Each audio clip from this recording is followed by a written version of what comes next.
Welcome to HCS Fort Worth, presented by LVT, and this is, of course, pool play. Pool play on a Saturday. We've got LVT versus NaVi, a very important matchup. But look at this already. LVT out the gate strong, trying to get themselves that first hill right away, but Glory, he has one shot to break. There's a heat wave in hand. He does get into the hill, but LVT, they are just moments away from taking a 1-0 lead in this King of the Hill. Couple of ticks, and that first hill will be LVT's hill. Starting off extremely strong here on a Saturday morning, and it's Snipedrone at the top of tower, peppering through the players, trying to push through. And a great play by Diagram here, making sure to stay alive, but he gets taken out quickly. At Diagram, KingJay trying to keep these players at tower preoccupied, trying to buy opportunities. Sab not quite able to clean up this player at tower. That's going to have huge ramifications. It's going to stop this push for now. LVT have to get their resources back and try to push once again. NaVi is going to get dangerously close to capturing this hill before LVT can really contest. Piggy gets that initial spawn onto A, but unfortunately goes down pretty quickly, and there the Wild. You see lots of players from LVT going down. That's going to be a 3-down situation. And even though LVT did have the hill time on that very first hill, they end up losing it to NaVi. Yeah, it's a player at top tower that makes all the difference for NaVi right there. They stand strong, do not give an inch of ground, and because of that, LVT had to attempt multiple times to even try to get into that hill. Now, huge momentum swing for NaVi as they're able to get the overshield as well. zMightys patrolling up high. This is everything you want for the Europeans. Top tower control is going to be the point of contention here. zMightys holding down the fort pretty heavily. Gonna take a little bit of damage, has to back off, play his life. It's a 3v3 scenario until Piggy goes down. Here comes the pressure. Once again, it's gonna be zMightys being the victor of the tower control, and now halfway through the hill is NaVi. Fantastic shots from zMightys at the end of the day, right? You just have to go clutch at these big moments. He's not only able to take one, but he takes two, stays alive, and keeps the spawns for his team. This push by LVT is cut short, and now NaVi, what they're thinking about is, okay, let's just get all our players forward and then get out of this hill at the last second and get in when we're in position is the way I'd be thinking about this hill. And as you see, hill number 2 is acquired here for NaVi. On top of that, Jimbo is gonna take the sniper in his hands and watch the spawns on A. The no scope on the Diagram, he's the first one to go down. And with that kill, they're gonna be able to pressure on through. They get 2 dead as well. And now, full control of A. NaVi not looking like they're gonna lose this very quickly. NaVi's been playing phenomenal throughout this game thus far. The way that they're moving across the map, the sniper's action, it's been perfect ever since they are able to find that initial break. And that was all thanks to Glory's play of the heat wave way back at the beginning of this game, but that momentum's stayed true since. We'll see if they can build on that momentum here for NaVi. Already almost 3 hills on the board. LVT, we saw that, right? They started extremely strong on that very first hill, and then once they lost that, it's just kind of snowballed downhill for them. Finally, they get a bit of control here onto A. With this kill onto Jimbo, they can secure it a bit, but he does stay alive long enough to get his team the overshield, and that will be in the hands of Glory. And Glory has an option. He needs to not take enough too much damage right here before he gets into this push. These players are going to be tough to kill, but it looks like they're going to do a fine enough job at it. NaVi get the break, and I don't know if LVT is done contesting on this hill. They're going to keep trying to throw some numbers at it, but what they need to be aware of is where their next spawn's going to be. If they get trapped on the opposite side of the rotation, they're going to have a hard time securing this 4th hill, and they're going to give this up. But look at LVT. They're preparing themselves for this next hill. They need to be perfect for the rest of this game. Yeah, you talked about the spawns, right? LVT ended up getting the spawns on his tower. They still push through on this hill, but as you can see, it's going to be 2 down for each squad. NaVi go 3 dead, though. Glory's the last player alive. LVT showing a bit of life here on this hill. Talk about not waving the white flag. They decide to make the push, and that was an all-or-nothing play. If they miss that push, they lose the game because they lose their follow-up spawns. And now they're able to secure a hill, and being 1-2 versus 3-0 in a series is a huge difference to make. It could give some much-needed momentum to LVT. I love that play by Glory's there, sitting on that key door side, not showing himself, making sure to get that very first initial kill, and what that's done is it's given them control of this hill. Jimbo trying to build off of that, but unfortunately he does go down. No one in the hill just yet, but 1 on the board for LVT. Now 1-2 is the score. Great shots downrange from KingJay. He just stands strong and he lasers his way through. What you're looking for on this map is you want to have the A control when you're fighting into this hill. The elevation that you get from sandbags makes it a lot easier to play and contest inside this hill. NaVi, they've been very clear at keeping a player anchored inside of A, and LVT's been struggling to take care of that. Yeah, LVT looked like they were on top of the sleighs there, but like you said, that A control come out true, and it's Snipedrone who goes right back to A, right back to the window. Look at a player. A player came into the hill and told him, hey, I'm filling for you. Leave and go get the A spawns. He was the first player to move out. They're not necessarily concerned about getting this time. They're more concerned about the spawns. A lot of damage will come out through nades here onto the players on C plat. That sniper will reign true. I believe GloryGGz had it. Oh, it was it? Okay. It was. He just took one of their own out. All right. GloryGGz just hitting everything at the moment. Diagram finally gets a kill here. 3 down for LVT though, and that should be this 3rd hill here for NaVi. Yeah, you can see just how hard it was for LVT to contest into this hill because players from NaVi are just waiting in powerful positions at A. Now LVT, they're going to have a little bit more ground to work with. You want this tower control when you're fighting for this hill, but you also want to have a player push all the way through to A. You want to have a straight line out in the middle of the map basically to control this hill. Well, Piggy does have control of the tower. We'll see if he's able to withstand the pressure coming out from NaVi. You see them coming out from all angles here on the nest. There's also a player below him on the plasma pistol as well, and Jimbo gets that kill on the Brute. So Piggy in a really rough situation right now. He stays alive somehow and gets that kill on the tower, but he's quickly traded out. At least you have enough time for your LVT, right? The timer, the neutral's at 2 minutes and 49 seconds. NaVi, they're going to keep playing this hill. They're not going to just give up right here and try to play time. That gives LVT at least opportunity, but you need to start winning big slays and big moments like Sab just did. Man, that trigger finger on the noob combo is a crazy thing to witness from Sab. Sab looking extremely hot, continuing how he was performing yesterday, but is it going to be enough here? 3 go down for LVT. Halfway through winning this game is NaVi. They only need a couple more ticks here on this top center hill. That OS is coming up. That is the point of contention here for both teams. Yeah, Mighty has his own shroud screen he can use to get himself onto that overshield. The pre-fires are in, but it's just not gonna be enough. NaVi are just moments away from capturing this hill, and the overshield will all but guarantee it. NaVi, a very strong performance in game 1. Yeah, it was a very strong performance, and like I said, LVT came into that game very strong on that very first hill, but they weren't able to convert on the rest, and NaVi take an early lead in the series. But here we swap over to Complexity versus Native White. You see right off the bat, we're on oddball, of course, on recharge, and Complexity do have that very first round and also control the ball. Yeah, Native White, this is going to be a testing series for them. We'll have to see if maybe some of their struggles in the open bracket was because of the Xboxes or if it's some systematic problem within the team. So far, this is a Complexity roster that has the leg up on this roster at Salt Lake City, a 3-1 victory, something no one expected. But now Complexity trying to make that the status quo moving forward, where they are a leg up on Native White. Yeah, Native White have struggled a bit in this tournament thus far, but like you said, it could be because of the peripherals used. That camo is coming up here in about 5 seconds, but 3 go down for Native White, which is going to give Complexity that control. Right off the bat, you see the spawns here onto C plat and a player down on the bottom on camo's side, but it's not going to be for free. Native White will contest this camo, and it's Gilkey on the bottom of tower trying to make a difference here. That camo player does, I believe, go down, and that's also 3 down for Native White. Just great patient plays from Complexity, staying up high, not getting too caught up on where that camouflage is, ensuring that, no, we get the first pick and then we bait the camouflage in. All the players in Native White see the respawn screen, at least a nice chunk of time for Complexity.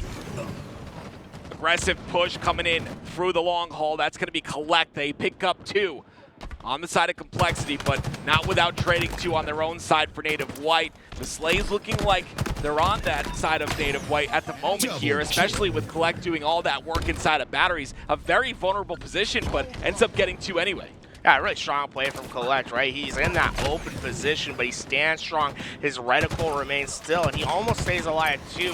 Has a great game sense of how to move to stay alive in those gunfights. It's getting quite hairy down there in the pit right now. That ball in a very open and exposed position. You're essentially going to have to get 3, 4 down if you're going to get this ball away to safety. Well, now we've got the player on your screen with a tool in his hands that could really turn the tide of this game. And as you can see, Complexity being up 1 round, this is Mikwen's shot to make a difference here, but quickly taken out by King Nick. He's going to go down, and 2 players on Native White will go down as well. It's Collect to stand tall, and he does once again, trading out a double. That's why you go get a young talent like Collect. This guy's a superstar in the making, and when everything was going wrong for his team, he needs to come up with 2 kills by his lonesome, and he does exactly that. Goes straight for this ball. Now the problem is for Native White is they want to get that ball into back C and have a playable position. But Complexity has always had a player anchoring here, and it's been a frustrating experience to try to win this back spawn. It's really Complexity that's been just frustrating Native White thus far in the game. Well, finally, Native White do get that back C control, but they decide to put ball in the middle of the map to make it more difficult to get. Big win. And with that win, that's going to be a little bit of control here of the camo from Mikwen. But look at that, time being added up here for Complexity, and with that first round win, all they need is 1 more. So looking for a kill as Mikwen here pushing aggressively, gets the kill onto Gilkey. They'll get the second there onto Rammyy as well. That's 3 down for Complexity. What I want to see right here, I want to see them immediately grab this ball and try to fly it out towards C to Mikwen. There's 2 options. You can either take it over to gold or you can try to get this play position. You see Collect's on his way. Mikwen's winning these fights, but they need to keep winning these fights. And you got to check your corners. Don't cross in the streets before you look both ways. Mikwen, you know better than that. Collect does not have the word that he can move. He'll have to stay on the high ground at glass and have to endure these nades. Yeah, great game sense though, right? He stays up top of glass. He's able to get so much ball time because of it. Now 30 seconds is all Native White need to win their very first round of this oddball game. But he's sensing some pressure, so he throws ball at the top into an exposed position, gets the slays necessary, but ends up going down for it. Yeah, tough spot right here to get towards this ball for both teams, to be honest. You have to basically take these long, closed routes because of how open the middle of the map is. And oh my god, dude.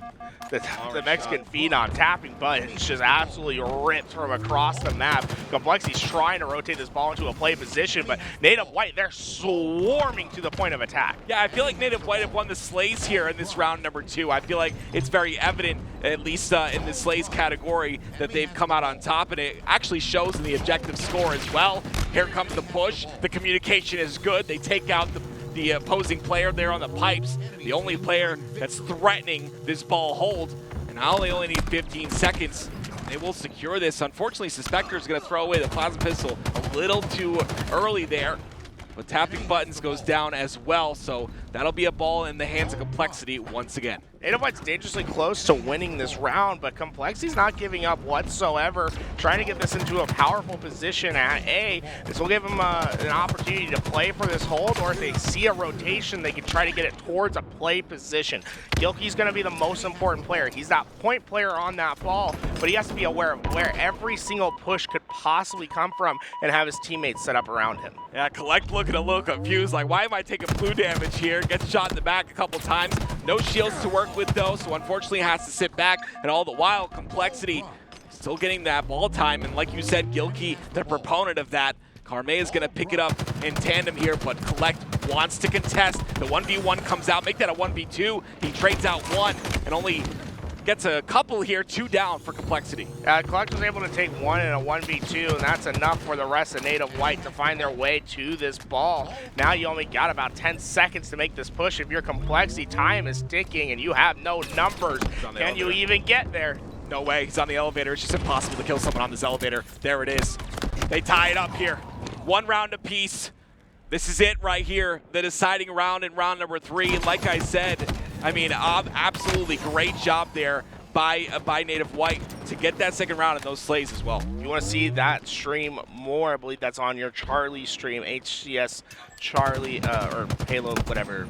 There's a channel for it. If you guys want to see the end of that. We're going to move into this game to an important series between LVT and NaVi. So many implications about this match. Now, LVT really need to bounce back. NaVi, if they get top 8, LVT will not make it to Worlds. So they need to basically come out strong against this NaVi squad and try to get themselves closer to securing a top 8 for appearance for LVT. Yeah, LVT, you know, came out really strong last night, right? They were here so late in the night. They were playing phenomenal Halo. Now they got to wake up again. The triple kill coming in for Diagram, a player we were watching very closely last night. But, you know, coming into this morning, they've got to perform again. You know, you played so hard last night, and now you've got to come today and do it again. We'll see if they can make that happen, down by 2. Yeah, I'd love to see Diagram having a little bit of a better performance this game. Maybe a little bit cold coming into those PCs beginning of the day. Did not have a game 1 that he was happy with, but strong start into this game too. What you gotta notice about Diagram though is he's gonna be very quick to get himself into engagements. He loves to get into the middle of any gunfight. You can see that already reflected 10 engagements thus far for him on the kill to death. Jimbo holding this angle here. Such a crazy strong weapon there in the Sentinel Beam on land. If you've never used it on land, you're missing out. It fries. Diagram, great teamwork right there to take out a player. This player's unsuspected. It's going to be Glory. A great job by KingJay there to get 2, or at least be engaged into 2 kills, and they'll bring it within 2 as well. Yeah, I know that Sentinel Beam does a lot of work on land, but I think KingJay maybe thought it did a little more work than it did. You gotta hold that trigger down for just a little bit longer before you go for that beatdown, but look at that stick. Piggy able to find that first pick, and he is flying through. Unfortunately, did not have that Bulldog up and ready for the engagement, and well, LVT, this timing not quite there. He really wanted to capitalize on that first pick, but the rest of the team just wasn't able to spring into action. And this is where it gets a little bit scary, right? As you give away these kills without any trades, and then you end up with a score that will continue to grow. The shotgun gonna be good there. The Bulldog in Glory's hands gonna work, and you see Snipedrone does have that Stalker rifle as well. So all the power weapons in the hands of NaVi, and that's gonna give them a 3-kill lead. It's scary when you have Snipedrone with one of these precision weapons. He's I'd say probably the best sniper in Europe. You know, it's hotly contested, but this guy, precision aiming is his key to success. You love to see him with a Stalker rifle in his hands. I think I saw Jimbo with the rockets there as well, if I'm not mistaken, but we'll see there in a second. If he definitely has those rockets, it's going to be extremely scary if any of LVT are able to push that B side. You see they're hesitant to do so. Maybe they do have that information. Sab starting off the game extremely strong, 10-7 thus far. Yeah, 11 to get into those engagements. He's on the front line right now trying to look for information. Nothing's coming up, and NaVi, they're content with playing slow and staying in their back base. This is kind of the key to success that they had against Space Station Gaming. They played very slow and methodical, did not give up anything for free, and just basically slowly chiseled away to a victory. Yeah, he's just literally waiting there with the rockets. I'm almost positive Jimbo has rockets in B there, and just literally sitting, waiting for someone to peek on through. That's a free kill, and that extends this lead even further for NaVi. And there's the first rocket that we just talked about.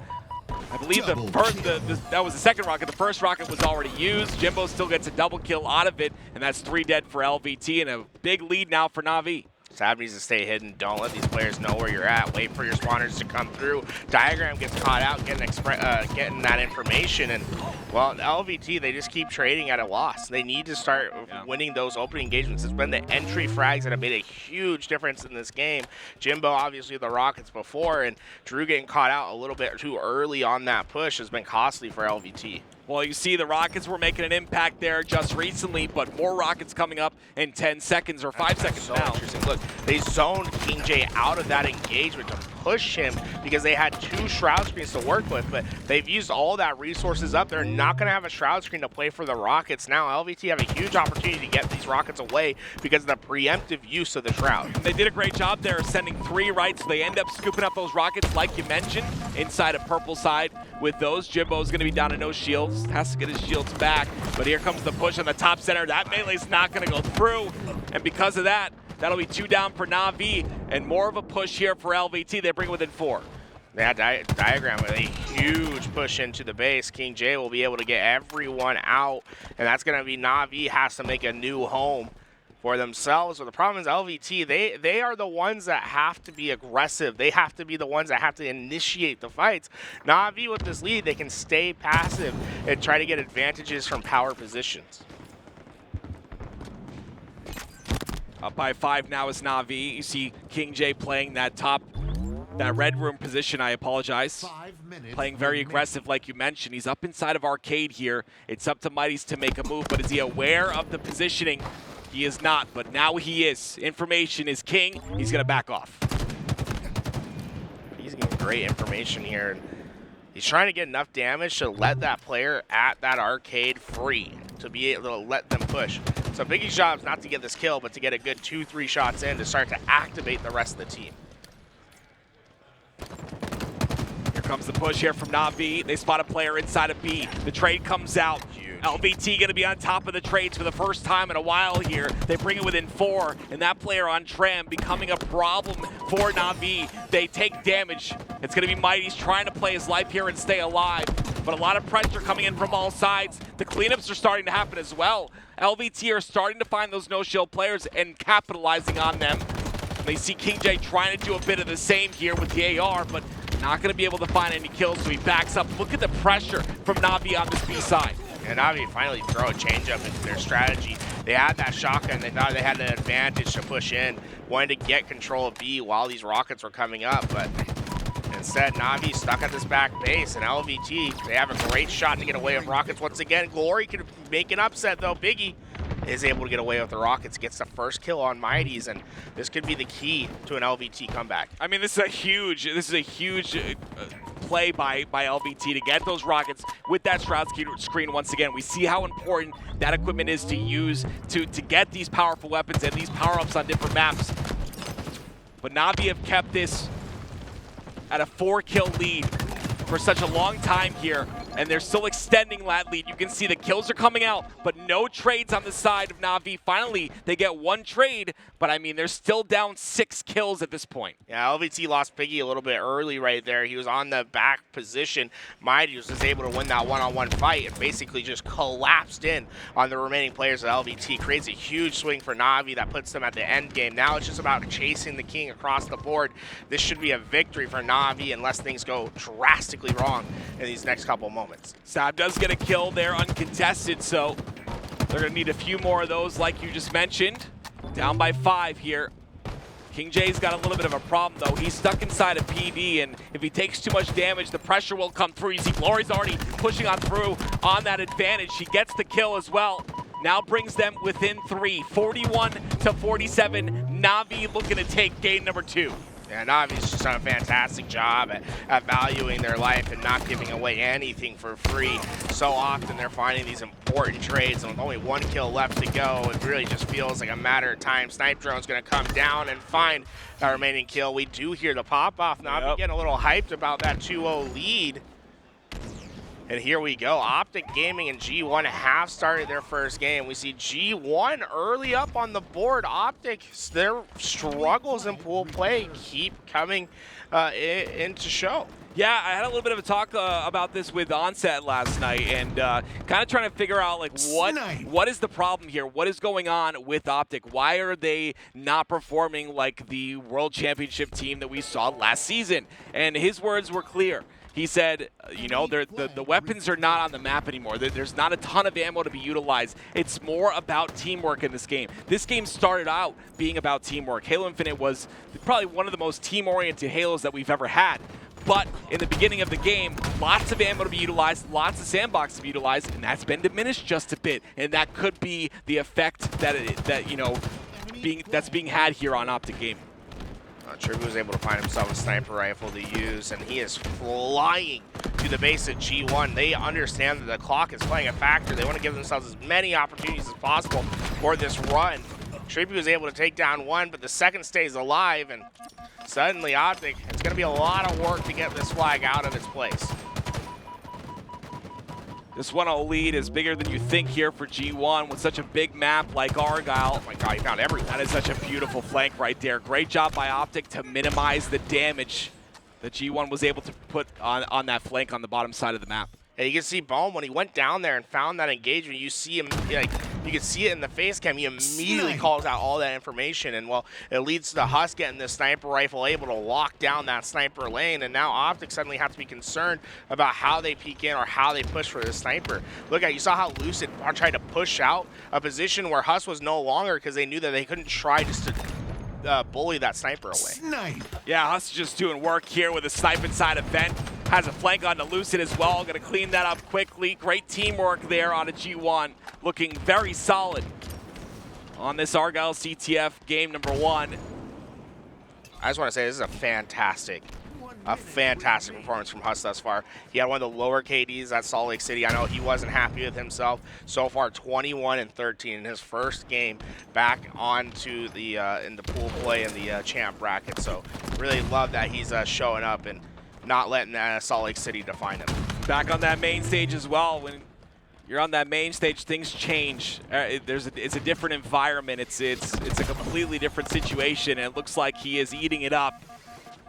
Still in this vent, has spent so much time here. 25 seconds is all that's left, and with a lead from G1, Optic need to make a move now. Yeah, one last push really from Optic. They do get the flag out, but Huss is waiting at that mid line. They have to take care of him. Lucid, though, when Lucid needs to go big, he goes big. Finds the first pick. These nades make him one. Time is running out. He will attempt the flag, and he does get around the corner. Suddenly, things looking much easier. Formal hits the snipe shot. Formal hits another double kill. Lucid, he's on his way. APG clears the lane. This one's coming home. Formal with 3 massive kills to allow Optic Gaming to get close to this tie. Sometimes it's all you need. You need a player to pop off just a bit there. Formal with those beautiful 2 snipes. That's going to secure this cap and tie the game as well. We're going to overtime. Just a beautiful performance from Formal at the end. Gets that sniper in his hand, and it's up to him to ensure his teammates can keep moving forward, and that's exactly what he does. Shot after shot, that's the reason he's the GOAT. Got to be woken up just a bit here. Maybe Optic with a little bit of pep in their step coming into this overtime play, but it looks like we'll be right back after these messages. Yeah, we'll have to see maybe a crash or something happened on stage. I don't know, maybe they thought it was an overtime. I don't know, we'll figure it out. We'll see if there's another match that we can watch. Going to Shopify Rebellion versus Native Mendez, banger after banger This on the open block today. The way it is here on LVT, we try to cover everything we can so you guys are completely up to date. A lot of streams to watch, but we put it all in one package for you. Make it nice and easy. But Shopify Rebellion, they're making this game look easy here with a 4-kill lead, make that a 5-kill lead. And I believe I just got word that Native leads at 1-0, I believe. Yeah, Native up 1-0. That's why you're seeing a Slayer instead of an objective game right now. So remember, Native Red has that 1-0 lead. Well, they're trying to make it 2, but so far, Shopify Rebellion proving to be a very strong Slayer team. Native Red having some problems in their Slayer. Just a day before, had that 50-49 finish against FaZe, where FaZe was able to eke it out.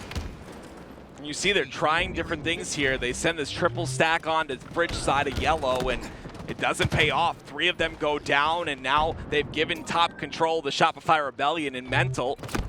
Manny with the isolated spawn here on the Fridge, gonna do a great job of defense, right? Pushes 2 players back with an unfavorable spawn. He does so and also gets top P control. Look what's so impressive about the Shopify Rebellion team.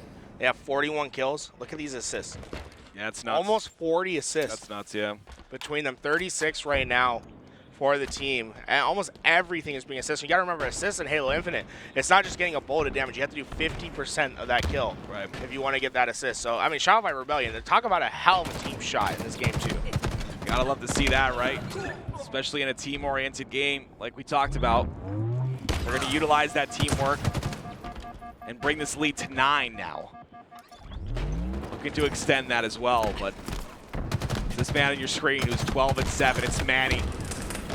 Not going to win the fight on the P side. Mental's going to take that one away, and that'll extend the lead. 4 more kills, and Shopify will take game number 2 and tie the series up. Oh my God, Rain is going left, right. He's in the quantum zone, but not able to stay alive. Those Zim particles. What is it?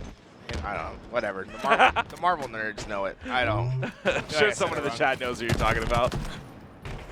You're not talking Halo to me. You didn't watch Ant-Man? No, I mean, you know that YouTuber, like, it's speaking in Fortnite terms, speaking in Halo terms to me. You know, that's all I know at this point. Imagine if Cortana was really small. Beat Thanos. Okay. Cycle looking for the last kill. I mean, it's just a chase to the end. Rain will be the one that gets it. That's a good way to tie up a series, though. Tied up 1-1 now is Native Red versus Shopify Rebellion. We'll keep you guys updated. This is so sick, bro. It's like every game ends and we got the next one ready to go. LVT NaVi, game 3 on its way. NaVi.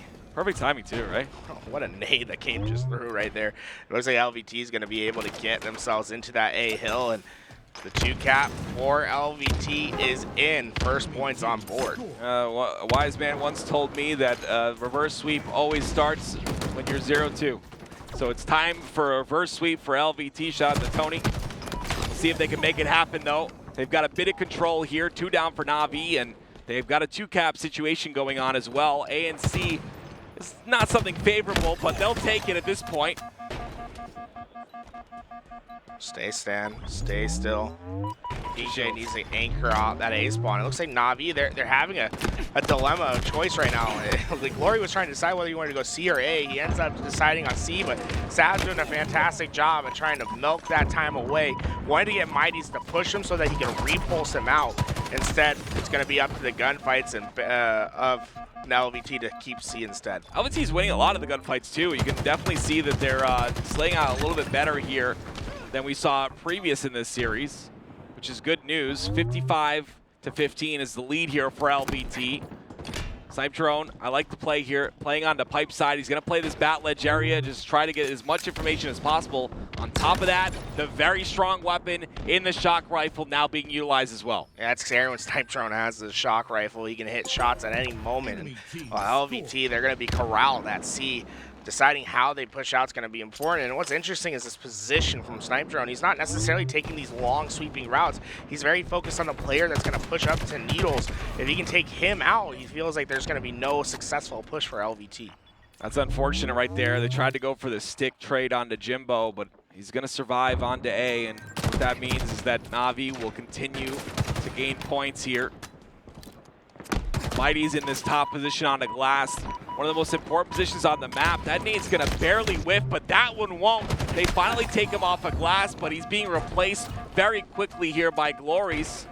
But it's not in time. LVT have made it through to A, and now they're pressuring forward. Great space taking by Sab. He gets another kill as well.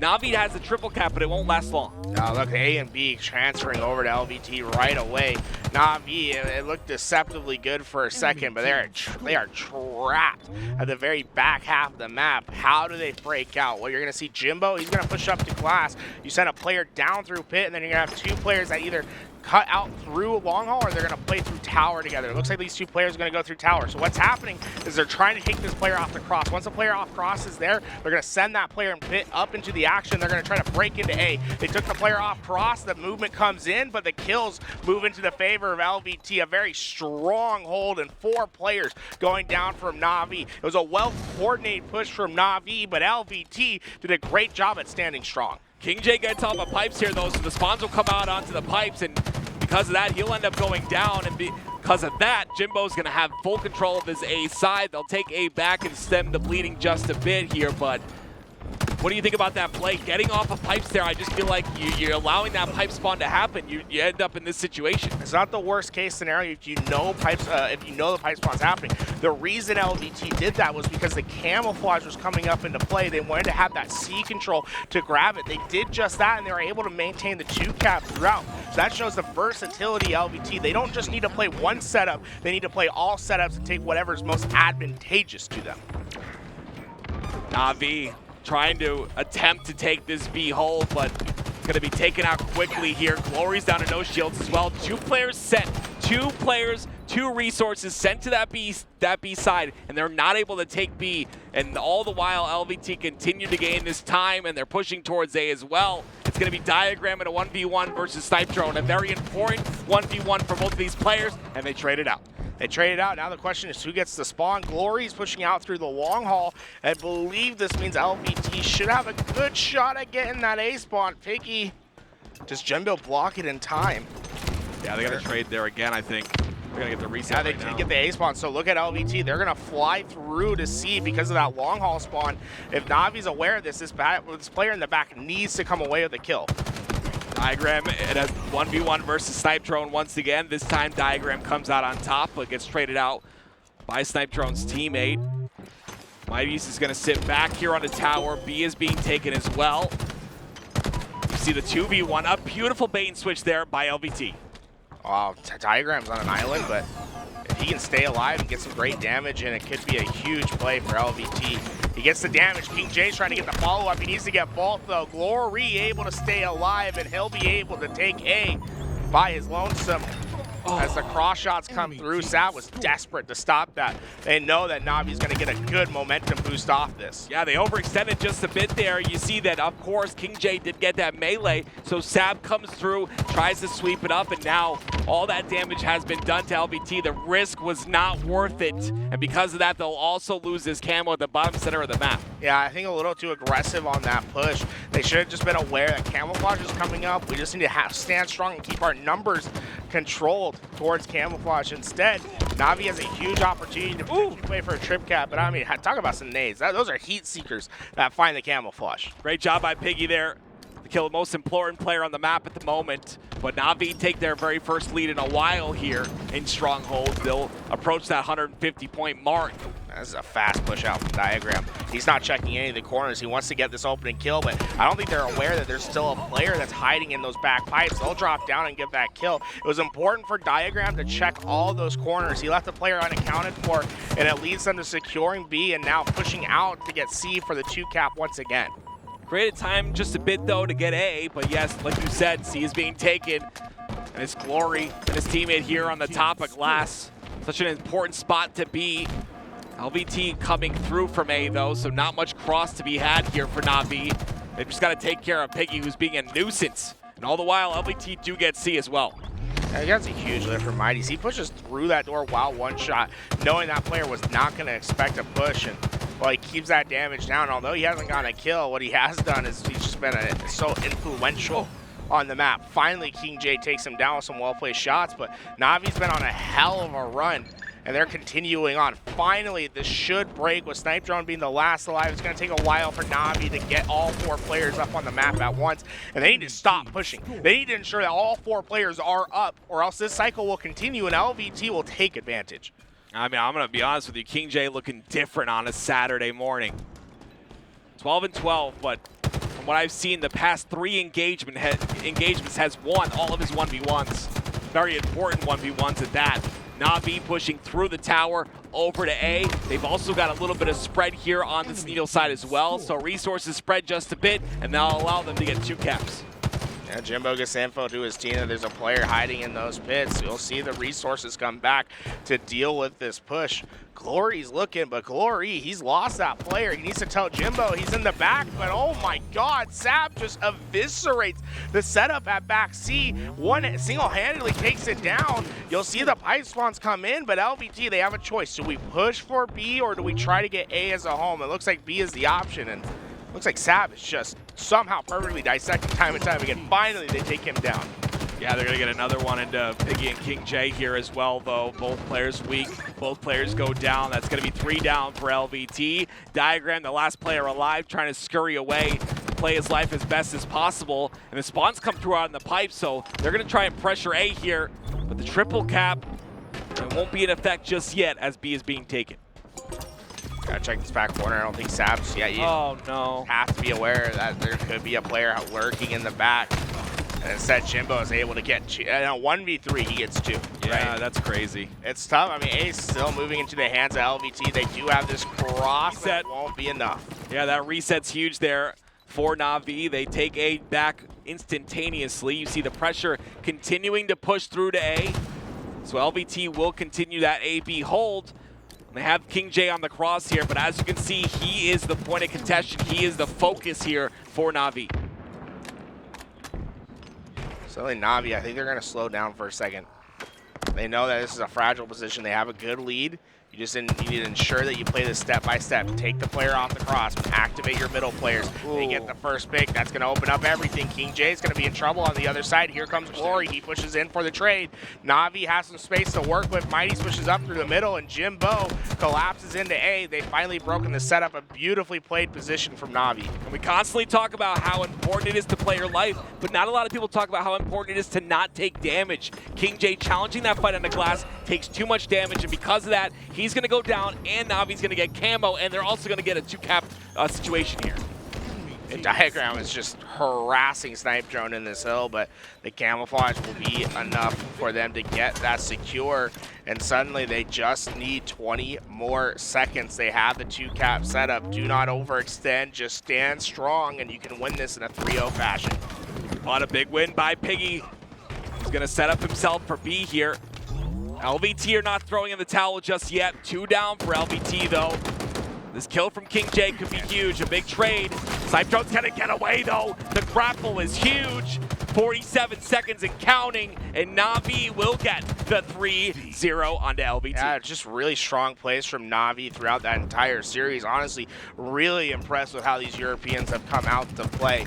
This is the NaVi that I was expecting when they saw that first change. I think they needed a little bit of a shakeup, and I think GloryGGz brought a lot of talent to this roster. Really, I can't overstate how important that was for NaVi. They probably feel on Cloud9 right now, the way that they're playing. Yeah, they're definitely playing really well in this event. You can definitely see the difference there from all the European squads, Squadron included. I mean, just absolutely playing out of their mind. Optic, though, 10-kill lead here. Ended up losing game number 1, but we'll see if they can bring this back in game number 2.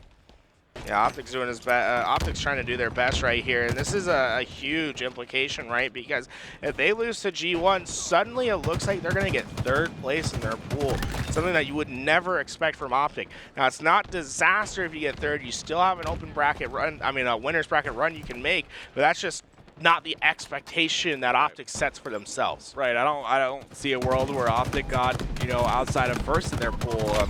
It's actually, again, something that, you know, I constantly think about, like, what has gone on with this squad, and you know, you'd have to ask them at this point, right? They're looking real strong here, though. 40-26 against G1, answering back on that very first game, which, again, on a Saturday morning, game number 1 is always a bit rough, right? So Optic Gaming coming out, game number 2 looking a little warm. APG's frying, bro. 17-6 so far in this game, and he's just in the thick of it. I love the way that APG plays middle positions. He's so effective at usually getting damage down and letting those primary slayers and Lucid and Formal pick up the kills, but sometimes things just roll right for you, and all that damage is coming and kills your way. Really, really strong performance from APG in this Slayer.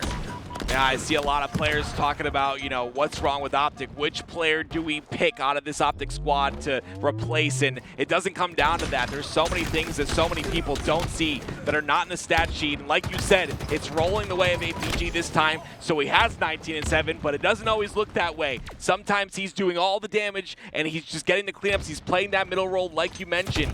But right now, he's getting those cleanups this time. OS coming up in 5 here. Optic looking to get that, but they're not going to need it. 49 kills, 1 more, and they'll close it out, and they tie the series up 1-1. Yeah, I mean, fantastic performance from APG in that game. 19 kills for him in that victory. We're moving back over to our native red Shopify Rebellion series. Tied up 1-1 at the moment, but Shopify Rebellion clearly finding some momentum, up 2-0 in this King of Hill against native red, who's a very strong team on this map in particular in a Solitude.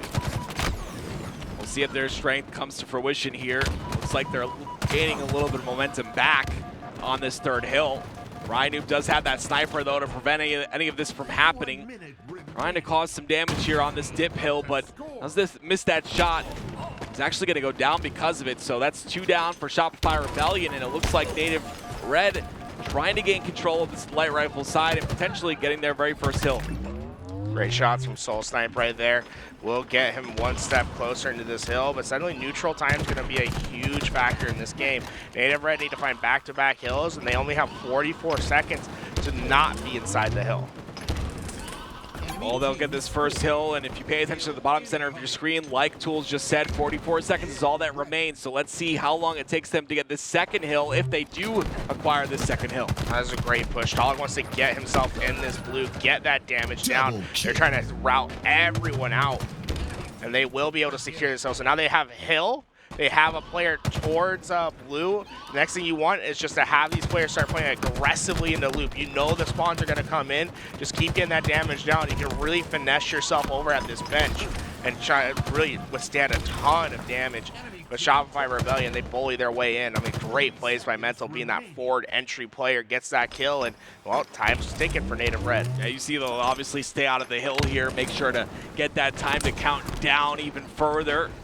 Mental's gonna have to step in just for a second to cross, but all the while, Native Red looking for a way in. Gave up the lift spawn. There's a player that's going to be able to get in right away. Soul Snipe will at least be able to stop this the timer for now. And look at the spawn that Talik just got. That's a He blunder. can get behind. This is an incredible job by Native Red. They're down numbers, but they've won a great spawn battle for the time being. It might just give them enough time to work with. A long flank from Soul Snipe won't come in, and Native Red will have to give up on this hill. That's a tough loss. I thought maybe it would be enough to come back, but great slays by Sceptify Rebellion make the difference at the end of the day. And, well, Native White with a strong performance. So I love to see this bounce back from them. I mean, Mikwin was, he's been very vocal on Twitter about how he's been having some, you know, not only the physical issues, but he said he's dealing with some imposter syndrome, that he's being very, very vulnerable. And, well, this is a great bounce back after having a pretty rough day yesterday, barely getting into pools. Now a team that beat them 3-1 over at Salt Lake City, they're on a path to 3-0ing. Yeah, that imposter syndrome is a real thing, and you know, Mental being such a big part of Halo Infinite, you've got to be confident in yourself. You want to play better. Confidence is that first step, honestly. If you think you're the best, you'll play somewhat like you're the best. You'll at least play the best you can. We'll see if Mikwin can bounce back here. His mental issues are definitely tough. One hill on the board for Native White. And like you said, on the precipice of a 3-0 situation, Collect being at the forefront of that. A beautiful LPR there on the Tusk. He's going to move forward onto the poster side, but gets taken out quickly. I mean, Collect was such like probably the most valuable player on the map right there over at Loop.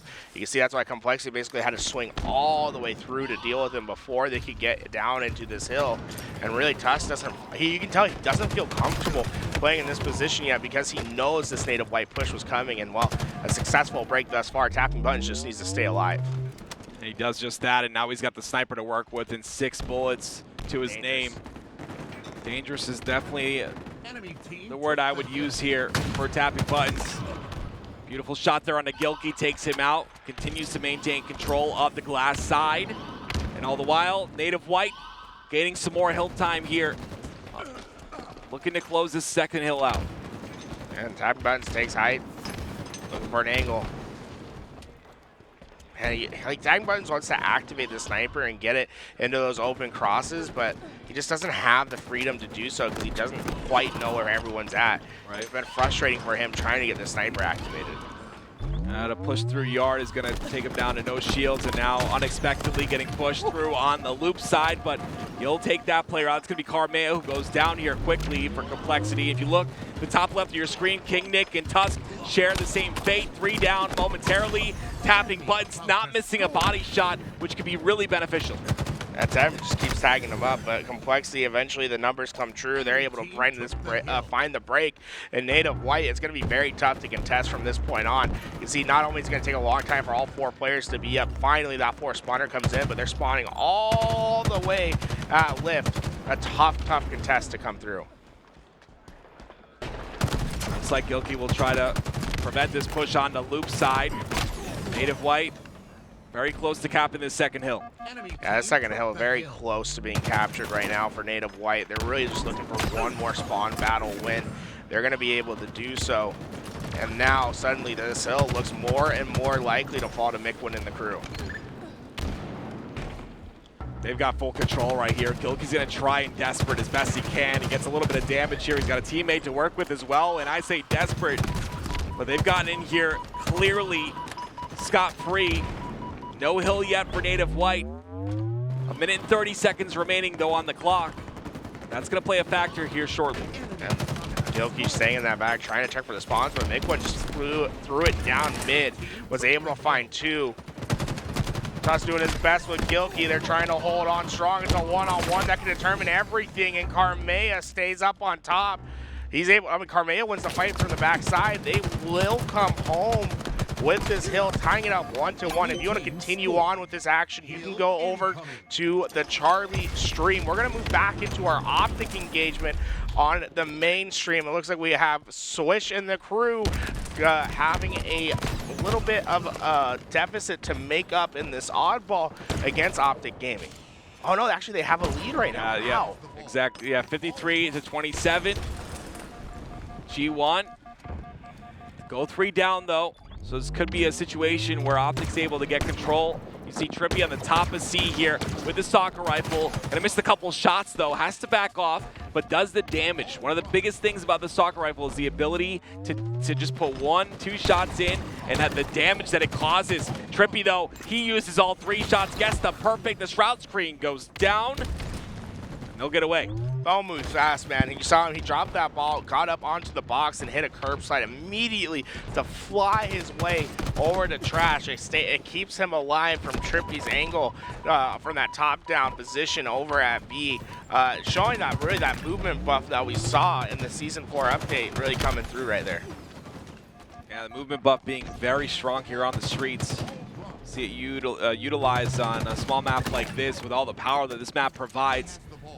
Optic finally with control of the ball here. Gonna move it into Tram. Try to get a bit of time, Lucid, with those rockets. And when you have control of the ball, but you've also got 2 rockets to work with, this is a recipe for success for Optic Gaming. They can prevent this push from happening and continue to maintain control of Tram and this ball and get ball time all at the same time. And that's exactly what will happen. A double kill comes out, 3 down for G1. And whenever Lucid has power weapons in his hands, he always looks so free. He never stopped sprinting throughout the entire engagement. The only time he let go was just to shoot off those rockets, gets 2 free kills, and now G1, they have a lot of ground to make up, and it's going to be a treacherous road to do so. Lucid, a great job staying alive here on the bench. Tries to shoot the spike grenades, does a little bit of damage, gets that assist. We talked about assists earlier. You have to do at least 50% damage, so Lucid being impactful there. And Optic all the while gaining all of this time, very close to tying up this round number 1. Yeah, Season 1, Lucid probably gets that kill with how strong the spike grenades were.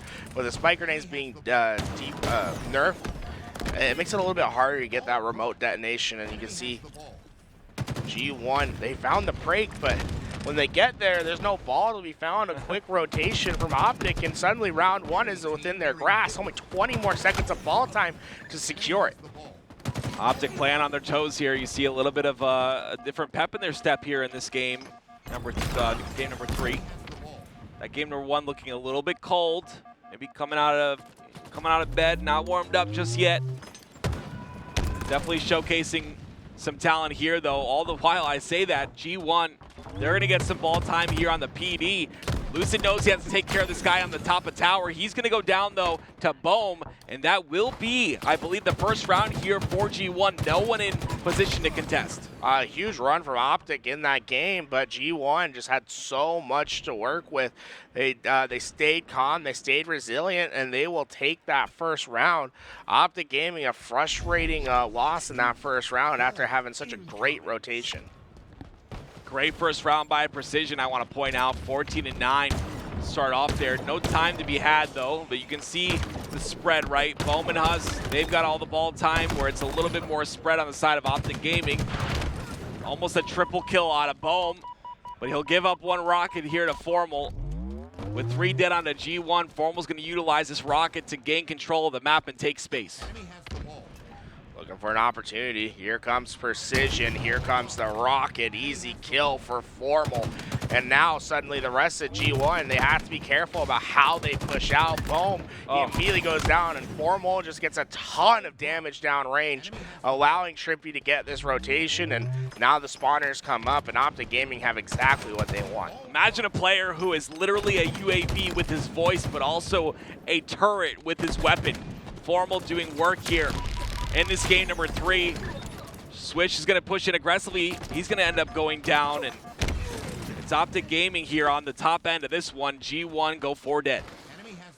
Yeah, I mean, this is just beautiful work from Optic. It's basically perfect the way that they played this thus far. They've been really aware of their spawns and how they can push. Now, look how far they are forward on the map. G1, they can potentially get into that ball quickly and cause some havoc. APG's gonna go down pretty quickly here. Drops that shroud screen with him, so hopefully that's scooped up, but Optic Gaming still getting some time here on the board. Boam is gonna be stuck in a bad spot, throws a nade down perfectly, takes out TriPPPeY. That'll be the first time that G1 have a little bit of control here, it looks like on the Tramp side, but more work has to be done. They get 3 dead with the kill onto Formal, but Lucid playing his life perfectly with his Stalker Rifle onto B Street.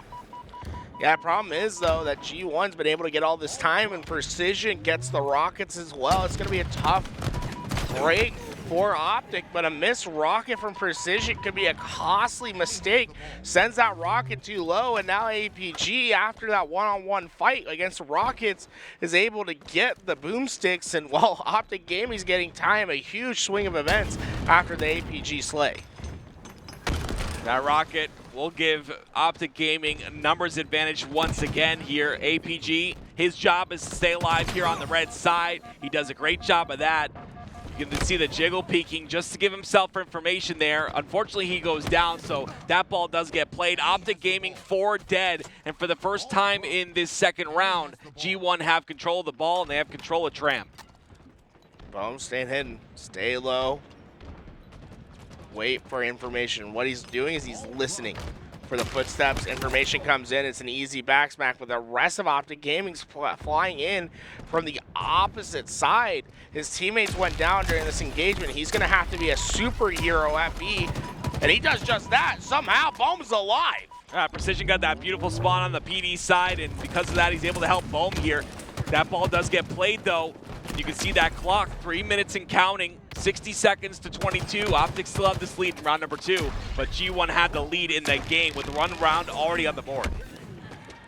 Boam just running out of ammo at the worst possible time. It's going to be a tough loss for G1 right there, as they're going to have to deal with the numbers disadvantage. And while Formal, oh boy, Formal, it feels like he's always going to come home with those gunfights, but he gets that damage in, gives the info to TriPPPeY, but they're just not able to get to this ball. G1 keeps scoring, and G1 quickly trying to get that to C. Yeah, time's a ticking though, 2 minutes and 30 seconds remaining. They finally do get the ball to C, but the fight for Rockets here are going to be the main focus. You can see those Rockets just sitting down bottom center. They're going to play a huge factor in this next push. A beautiful kill there by Formal. Some beautiful shots. You see that left stick aim really coming into play.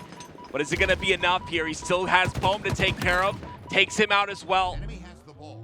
Player that he previously killed, though, did spawn onto C, so he's just constantly having to fight through this without a shroud screen. This is really difficult to get these rockets. Yeah, tough wins right here from Formal. Stayed resilient, was able to get in. I mean, dude, look at this man's stat line. 23 kills, 13 deaths, 10 assists.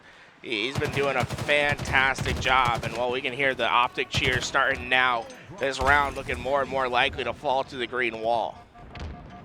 You love to see the green wall support here at all times, even though it seems that Optic is definitely struggling. We all struggle at some point, but that support is unwavering, and it's beautiful to see. Formal, the last rocket, gonna whiff here, but he'll at least make sure that rocket does not go in the hands of G1 and APG. He's going to be the player on the purple street. Once again, just being a nuisance. They're getting a lot of time here, though, G1. APG finds a hole. He's going to push on throw, but gets taken out immediately. Yeah, this all starts with Boam's incredible flank on to Formal. He was able to find that opening pick on the rocket player, neutralizes the threat, and then everyone else sprung into action. This has just been a beautiful second round and a comeback that looks more and more likely to happen for G1. You can really tell that it's not individual plays that are making a huge difference right now. It's really the team coordination and the way that they're handling these pushes together that's made a huge difference. Rockets coming up soon. That's probably going to be the last chance for Optic Gaming. Huss is just melting with this Sentinel beam, just putting so much damage in. G1 were momentarily 3 dead right there. You saw one player did spawn, but because of that, that ball will go to the bottom center of the map, and it will allow a player from G1 to contest it as Huss spawns on that purple side. You'll see the collapse coming onto Lucid here. They'll take him out quickly. Him being into Tram is going to make this ball very difficult to get, so taking him out is definitely the first point of focus. G1 preemptively played that ball when APG got the rockets, and although APG got the first kill with those rockets, there hasn't been anything to follow up since. He finds his rockets once again, but can't get them down. G1 get 2 precision with the shotgun. He's able to get another kill. It's going to be up to the stalker rifle of that player on Optic. They just can't do it. G1 are just moments away from going up 2-1 in this series. Yeah, and if they were able to scoop up those rockets, there were actually 2 rockets remaining there. If they were able to scoop those up as well, this is over. And it looks like it's over anyway. I don't even see any rockets being utilized. G1 take game number 3 and lead the series now 2-1. That's just honestly a phenomenal play from G1 at the end. They lose the rockets, but stay resilient. We're able to find that kill. APG tried to trek back, but it was just too little too late, and now we're in a barn burner of a game number 4. Native Red needs to win this game. They're scoring at the moment, and they are looking to take the lead. When we are at the final moments of this game, every gunfight is going to be pivotal from here on out. That gunfight by Rain was huge right there. He wins the 1v1. Because of that, he's able to get A. He stops the scoring of Native Red, but the trade comes out quickly. Rain will go down. It's a 3v3 situation now. Suppressed on the top of tower. Gonna be a nuisance here. Great job by isolating one player. He doesn't do it long enough, though. Rhino finds an angle and takes him out, and because of that, Sceptify will begin to score. Yeah, I think Suppress is trying to do a little bit too much in his position right there. His only job is really to stay alive. He goes down and allows the rest of the players from Shopify Rebellion to spring into action, and Shopify Rebellion have done it. The open bracket team upsets Native Red, a 3-1 victory, and suddenly second place in their pools looks to be their goal. Jeez. Shopify Rebellion actually looking extremely solid here. I feel like last event at SLC, they didn't look too good. I even said it. I was like, you know, Rhino, you know, I mentioned this because Rhino came always like, I'll cast for you guys. I was like, oh, wait a minute. What does that mean? Are you done? Like, are you trying to look for a career path outside of professional gaming? But no, he's not. He's ready to continue to compete. He's looking good. Yeah, we love Ryan, dude. We do love him. We hope that he has a long tournament today. I think the Shopify Rebellion team has been consistently underperforming to their standard. Agreed. And this is their real shot to come out of pools in a favorable position. That phase match is going to be really determinative for me. Here we go, second round, LVT versus Cloud9 on its way. Cloud9 looks to be getting that first bit of ball time. This is a huge round for LVT. They need to come away with this victory. Yeah, LVT with this victory can make themselves competitive in their pool. Cloud9 go 3 dead, and the shock rifle in the hands of Triton. A beautiful perfect there and a reversal. KingJay scoops it up. Now trying to utilize it for himself. Gets a shot on the Rammyy. Breaks the shields just a bit, but it's not going to be enough. He gets taken out pretty quickly, and this ball will be rotated to the back of Tram. Yeah, I mean, great job getting this ball back. Cloud9 starts off strong in the beginning of this oddball. LVT, they need to start figuring out what the plan of action is going to be in this oddball round to get themselves back into it. Oh my God, an overkill. Sab! Overkill by Sab. Performed incredibly well yesterday, continuing to do the same today. But he's got to keep going here. Doesn't want to underperform whatsoever, especially in this situation. Has to play his absolute best. LVT, they've now got 25 seconds of ball time.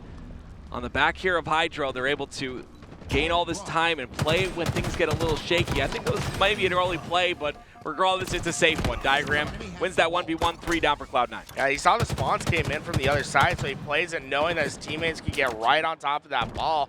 LVT getting a huge chunk of time off that overkill from Sab, and now Cloud9 having to try to deal with this pressure.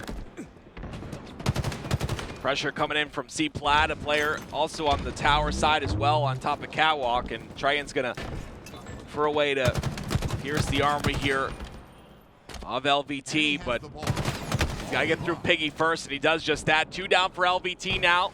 They've gotten the lead in the first round of this oddball game, but Might be a little bit too early to call here as Cloud9 once again take that ball back. They need to get this ball all the way back to the home base at A, but Rammyy has to deal with the pressure up the middle of the map. He's able to find Diagram first, and that's going to spring the rest of Cloud9 into action.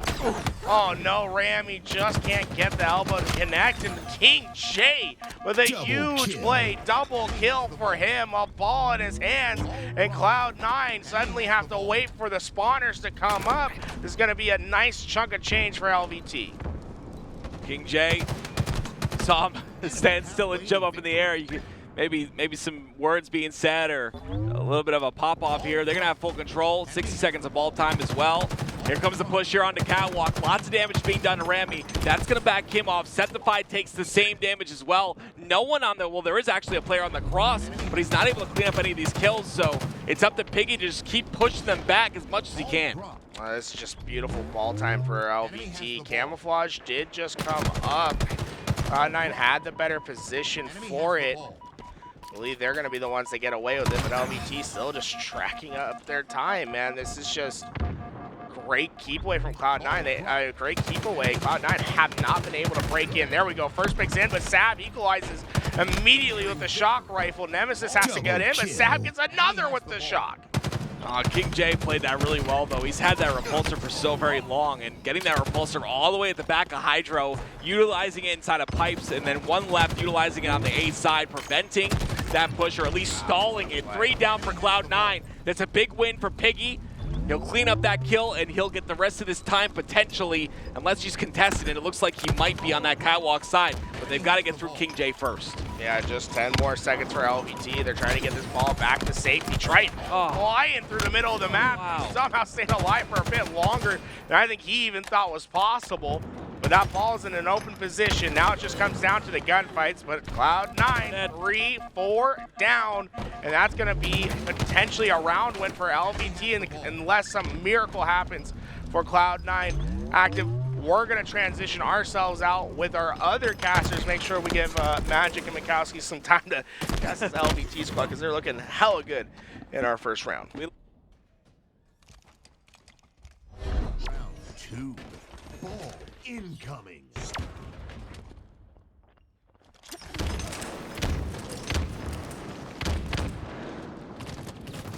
Great opening of the show. We got to see Louis and Tools kind of break down the overall on the opening show, the pre-show, and then casting the first round of pool play. Great job from Active and Tools. It's Magikowski picking up the mic now as we continue on into round number 2. After LVT got swept 3-0 to NaVi, this series is even more important. Yeah, this feels like a gut check series for, you could argue, both of these teams, as LVT Halo really felt like they needed to win that NaVi series to feel a little bit more comfortable about qualifying for Worlds, and Cloud9 likely has Worlds all but wrapped up with their points in the HCS, but you don't want to whimper. You don't want to limp into the Halo World Championship. You want to go in strong, and Cloud9 could do that with a good performance here this weekend. Need to make a couple more series in pool play, though.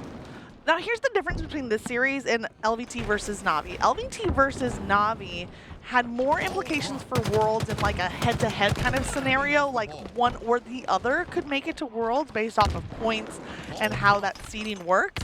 This matchup still carries the implications because of bracket placement. The winner of this series will make it into winner's bracket, but the losers, unless something crazy happens against the number 1 seeded team in the pool, the losers will ultimately end up in that lower bracket. Yeah, and it's a consolation prize because previously at HCS events this year, you'd just drop out of the bracket if you got 4th in pools. Love that format change, though, from the HCS. Keep these players, keep these teams alive. Let them show they have what it takes in the champ bracket. So everybody here in pool play going to get that opportunity in that champ bracket. Things that Mikowski and Spartan the Dog have in common, loving the changes to the bracket format. I think it's been good for all of us, right? It just means more Halo, more opportunity for the teams. And right now, this is the opportunity for LVT.